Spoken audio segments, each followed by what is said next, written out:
Assalamualaikum warahmatullahi wabarakatuh. Selamat pagi semuanya. Berjumpa kembali dengan saya di mata pelajaran Sejarah Peminatan. Hari ini kita akan bersama-sama mempelajari materi bab 6, yaitu historiografi Indonesia. Nah, di sini ada beberapa gambar mengenai buku-buku tentang sejarah yang ada di Indonesia. Contohnya nih kayak ada sejarah perempuan Indonesia, sisi gelap Pulau Dewata, pemberontakan petani Banten, membunuh Indonesia, dan lain sebagainya.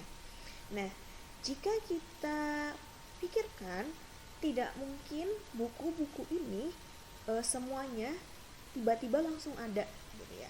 Nah, buku-buku ini merupakan karya dari para sejarawan ataupun para peneliti-peneliti sejarah yang berusaha untuk mengangkat sebuah peristiwa sejarah ke permukaan sehingga dapat dibaca ataupun diketahui oleh khalayak umum. Nah, di sini proses penelitian dari buku-buku ini tentunya tidak serta-merta beliau-beliau ini mencari lalu langsung menerbitkan buku, tapi beliau-beliau ini, sejarawan-sejarawan ini membuat buku-buku ini atau menerbitkan buku-buku ini tentunya setelah melalui proses yang panjang dalam bentuk penelitian-penelitian secara ilmiah dan kritis, di mana penelitian-penelitian tersebut diperlukan metode-metode ataupun cara-cara ilmiah dalam mengkajinya sehingga dapat menghasilkan sebuah karya buku sejarah yang sangat sifatnya kritis, ilmiah, dan juga objektif. Di minggu sebelumnya kalian sudah mempelajari mengenai penelitian sejarah, di mana tahapan-tahapannya itu yang pertama adalah mencari sumber terlebih dahulu atau historiografi, kedua itu ada kritik, lalu yang ketiga ada interpretasi, yang keempat ada historiografi atau menuliskan kembali ya. Yang pertama itulah mencari tema dulu, mencari judul, lalu heuristik, ada kritik, interpretasi, lalu adalah historiografi. Nah, tahapan historiografi adalah tahapan terakhir dari proses panjang penelitian yang dilakukan oleh para sejarawan, di mana hasil dari sumber-sumber yang telah mereka temukan, yang sudah mereka olah, lalu mereka tuangkan dalam bentuk tulisan-tulisan sejarah, tulisan-tulisan yang bersifat kritis, ilmiah, serta objektif, sehingga memunculkan atau melahirkan sebuah karya, yaitu buku-buku ini contohnya. Nah, untuk historiografi di Indonesia sendiri terbagi menjadi 3. Yang pertama itu ada historiografi tradisional, yang kedua ada historiografi kolonial, lalu historiografi nasional. Pembagian historiografi ini berdasarkan dengan ciri dari setiap tulisan-tulisan di setiap masa-masanya. Pertama kita akan bahas dulu tentang historiografi tradisional. Nah, dilihat dari namanya aja tradisional, mungkin yang terbayangkan oleh kalian itu adalah ya lama, kuno, seperti itu, sesuai dengan namanya tradisional. Benar sekali. Kenapa dibilang historiografi tradisional? Karena historiografi tradisional atau penulisan gaya tradisional ini mulai muncul pada masa Hindu-Buddha dan juga Islam, masa Islam di Indonesia. Nah, penulis-penulisnya kebanyakan adalah para pujangga kerajaan, atau pujangga itu kayak penyair ya, penyair-penyair di zaman kerajaan, ataupun mungkin bisa sekretaris-sekretaris kerajaannya seperti itu. Nah, di sini penulisannya atau historiografinya itu tidak ditujukan untuk mendapatkan kebenaran sejarah dengan melalui pembuktian fakta, melainkan diperoleh dari pengakuan dan untuk mengabadikan kepada penguasa. Jadi, historiografinya atau penulisan-penulisan yang muncul pada masa Hindu-Buddha ataupun Islam, mereka ini penulisannya tidak berdasarkan fakta yang ada, jadi mengabaikan fakta. Kenapa? Karena tujuannya itu bukan untuk membeberkan fakta, melainkan hanya untuk mendapatkan pengakuan serta mengabadikan penguasa pada saat itu gitu. Jadi kayak sebagai alat pendorong masyarakat agar masyarakat itu patuh dan juga taat gitulah ya kepada penguasa pada masa tersebut. Nah, di sini sudah ada batasan waktu dan urutan kejadian. Jadi penulisan ataupun historiografi pada masa Hindu-Buddha Islam ini mereka sudah menggunakan batasan-batasan waktu dan penulisannya ditulis berdasarkan urutan-urutan kejadian gitu. Walaupun memang kejadian-kejadian yang dituliskannya bisa saja gak semuanya itu bohong, ada faktanya tapi kadang suka tidak masuk akal gitu ceritanya gitu. Nah, ciri-ciri dari historiografi tradisional itu apa sih? Ciri-cirinya adalah pertama istana sentris. Istana sentris itu maksudnya adalah berpusat pada istana. Jadi ceritanya itu gak jauh-jauh dari kehidupan istana. Pasti menceritakan ya kerajaan, raja, keluarga raja, kehidupan kerajaan seperti itu. Lalu yang kedua ada religio magis. Religio magis itu artinya adalah jadi sifat penulisannya itu kebanyakan menceritakan tentang kekuatan magis gitu loh, yang berpadukan dengan kereligiusan dari si tokoh yang diceritakan. Contohnya gini, kayak raja itu dia bisa jalan di atas air, atau raja itu dia bisa menyembuhkan segala macam penyakit. Nah, itu kan contoh dari hal-hal yang sebenarnya itu nggak masuk akal ya. Emang ada orang yang bisa menyembuhkan segala penyakit gitu. Maksudnya dia ini punya kekuatan-kekuatan yang sebenarnya di luar kekuatan manusia atau di luar nalar manusia, yang seperti itu nggak mungkin, tapi diceritakan di dalam karyanya itu ya seperti itu gitu loh. Rajanya bisa menghilang, punya ilmu kebal dan lain sebagainya gitu. Itu berhubungan dengan hal-hal yang bersifat magis dan juga agamis. Namun sebenarnya itu tidak masuk akal manusia gitu. Nah, tujuannya kenapa sih adanya tulisan yang bersifat religio magis itu ya tadi, karena biar rakyatnya itu tunduk, patuh, dan mengabdikan diri gitu. Kayak wah, raja saya orang yang hebat ternyata, maka saya itu perlu atau harus taat pada beliau ini kayak gitu, untuk melanggengkan kekuasaan dari seorang raja tersebut. Lalu ciri yang ketiga ada etnosentris. Etnosentris itu adalah bersifat kedaerahan, jadi dia sangat mengagungkan atau sangat banyak membahas mengenai daerahnya, mengagung-agungkan daerah kedaerahan gitu. Lalu mitologis tadi artinya adalah mitos gitu ya, jadi nggak sepenuhnya benar, karena historiografi tradisional itu kebanyakan adalah mereka mengabaikan faktanya gitu.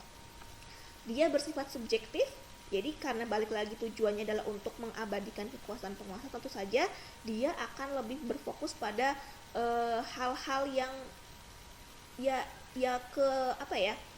kehebatan dari si yang diceritakannya saja gitu loh, sifatnya subjektif dia itu.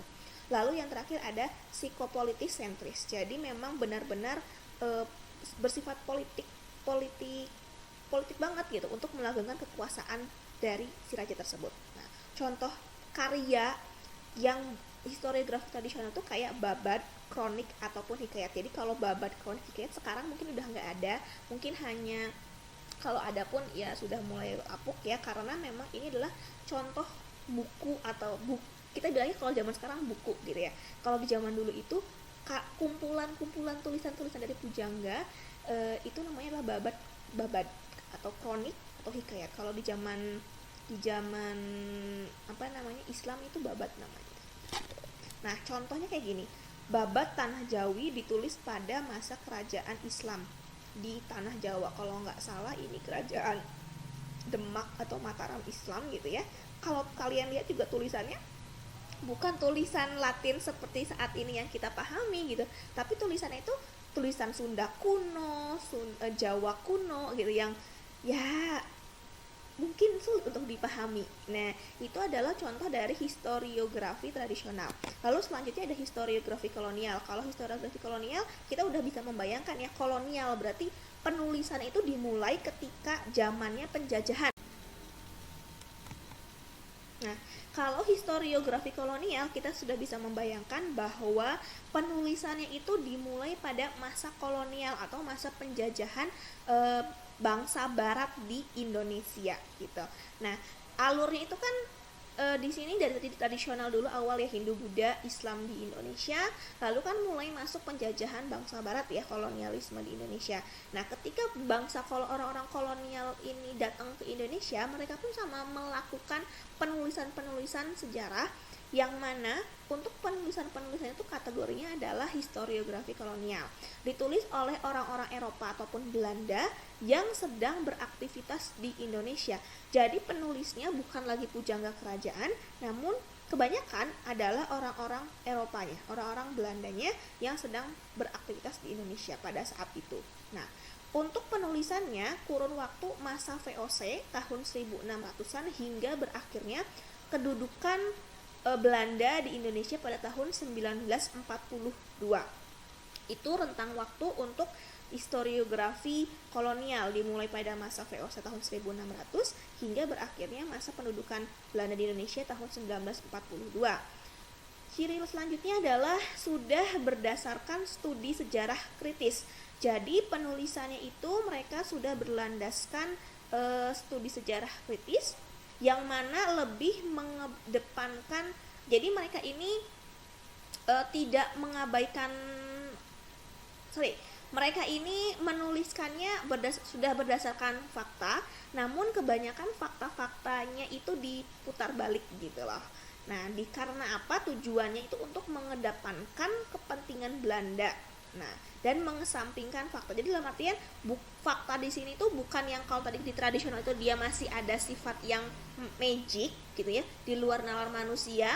Kalau yang di historiografi kolonial ini mereka itu nggak ada lagi yang sifatnya magic seperti itu. Tetap ada mengedepankan fakta, tapi fakta yang disampaikan atau yang dipaparkan itu kebanyakan dipelintir gitu, diputar ulang karena tujuannya adalah untuk mengedepankan kepentingan Belanda di Indonesia.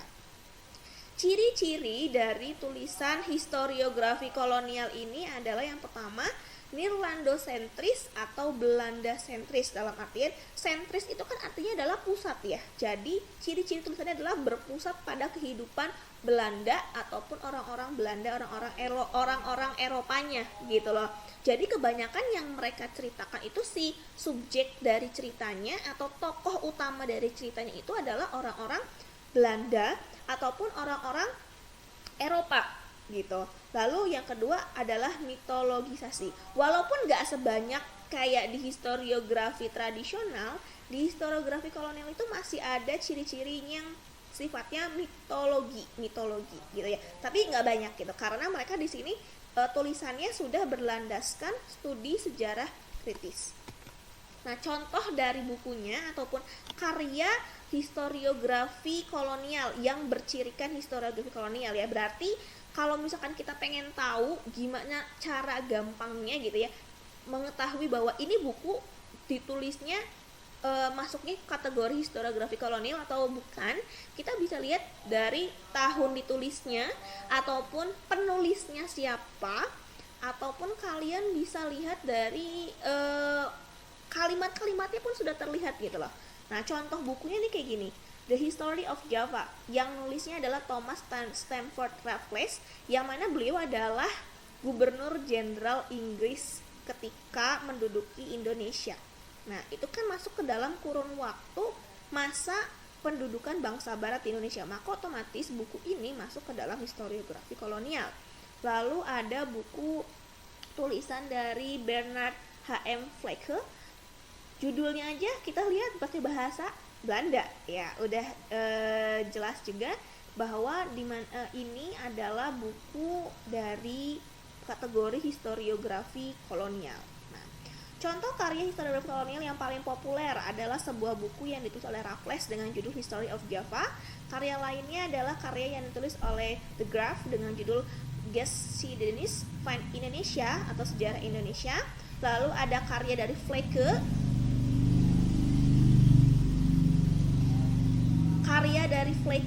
judulnya ada Geschiedenis van den Indischen Archipel atau sejarah Nusantara dan lain-lain gitu.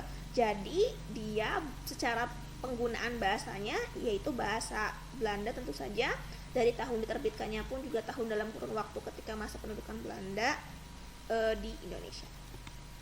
Yang terakhir ada historiografi nasional ataupun kita sebut dengan nama historiografi modern. Nah, historiografi nasional ini ditulis oleh orang-orang Indonesia setelah kemerdekaan. Jadi munculnya historiografi nasional itu setelah kemerdekaan Indonesia tahun 1945. Di sana mulai adanya penggiat penulisan-penulisan yang mana yang menulisnya adalah bukan lagi orang Belanda tapi orang Indonesia gitu. Ciri-cirinya adalah Indonesia sentris atau berpusat pada orang-orang Indonesia ceritanya itu, menggunakan pendekatan multidimensional. Nah, kemarin kita sudah bahas arti dari pendekatan multidimensional, yaitu pendekatan menggunakan berbagai macam ilmu bantu sosial ya dalam mengkaji suatu peristiwa sejarah. Jadi ceritanya kebanyakan tentang Indonesia, orang-orang Indonesia, enggak lagi ngomongin orang-orang Belanda gitu. Tujuannya adalah menuliskan berbagai peristiwa sejarah yang dialami oleh bangsa Indonesia agar bangsa memiliki jati diri dan identitas nasional sebagai legitimasi pada keberadaan bangsa Indonesia yang baru berdiri. Jadi fungsi dari buku-buku yang berhistoriografi nasional ataupun modern ini adalah tujuannya adalah agar memberikan jati diri atau melegitimasi gitu ya, melegitimasi pada keberadaan bangsa Indonesia ketika bangsa Indonesia itu baru berdiri. Jadi mengkokohkan identitas bangsa nasional kepada masyarakat di Indonesia bahwa kita itu adalah orang Indonesia seperti itu. Jadi kebanyakan pusat ceritanya adalah Indonesia, orang-orang Indonesianya. Bedanya gini, kalau yang tadi di historiografi kolonial misalkan gini, pasti ada ketika masa-masa kolonial kan suka banyak perlawanan ya. Contohnya kayak perlawanan Pangeran Diponegoro. Pada faktanya adalah Pangeran Diponegoro itu kan melakukan perlawanan karena bangsa Belanda yang mereka ini bersifat sewenang-wenang gitu ya dalam menindas dan memeras rakyat Jawa. Tapi tapi yang ditulis sama orang-orang Belanda itu, Pangeran Diponegoro mereka itu melakukan pemberontakan terhadap pemerintah Belanda, dan pemerintah Belanda itu berusaha untuk memadamkannya gitu. Padahal fakta di lapangannya nggak seperti itu. Nah, itu perbedaannya. Contohnya kalau yang historiografi kolonial, mereka itu tujuan untuk penulisannya adalah untuk orang-orang, memberikan citra positif untuk orang-orang Belandanya. Sedangkan kalau yang di nasional jadi ya memang sesuai faktanya gitu. Kalau Pangeran Diponegoro melakukan perlawanan ya karena Belandanya duluan gitu loh yang bersifat kejam terhadap orang-orang di Indonesia kayak gitu. Nah, tujuannya adalah kalau historiografi nasional tadi untuk melegitimasi pada keberadaan bangsa Indonesia yang baru berdiri gitu, memberikan identitas bangsa, jati diri, menumbuhkan semangat nasionalisme dan lain sebagainya. Nah, ini napak tilas historiografi Indonesia.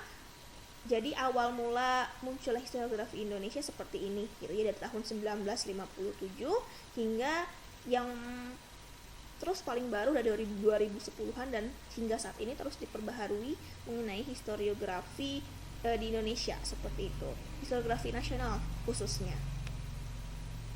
Nah, tahun 57 Kongres Sejarah Nasional 1 menghasilkan historiografi yang Indonesian sentris menggantikan perspektif Belanda. Tahun 1970-an memperkenalkan pendekatan multidimensional dalam ilmu sejarah. Lalu tahun 1980-an mempelopori peran sejarawan akademik sebagai intelektual publik dan mempelopori penulisan sejarah maritim. Tahun 1990-an tema-tema penulisan sejarah yang subversif di mata Orde Baru mulai bermunculan. Lalu tahun 2010-an lahir generasi sejarawan milenial gitu. Jadi kebanyakan buku-buku yang beredar atau misalkan penulisan-penulisan sejarah, historiografi nasional ataupun modern itu ditulis berdasarkan jiwa zamannya. Zaman apa sih atau masa apa sih yang berkembang pada masa itu. Misalkan masa Orde Baru ya kebanyakan tulisan-tulisannya ya yang melagungkan kekuasaan Orde Baru gitu ya. Nah, ini contoh historiografi nasional ataupun historiografi modern. Kayak ini nih, Rengas Dengklok. Nah, yang menulisnya adalah Hersugan. Ada sejarah Buton karangan dari Susanto Zuhdi. Nah, ini adalah contoh-contoh dari historiografi nasional atau modern. Nah, seperti itu. Bisa kalian bedakan ya antara historiografi kolonial, historiografi tradisional, ataupun historiografi modern, historiografi nasional ini. Itu semuanya jelas berbeda jika kita lihat dari ciri-cirinya, dari bukunya pun bisa kita bedakan seperti itu.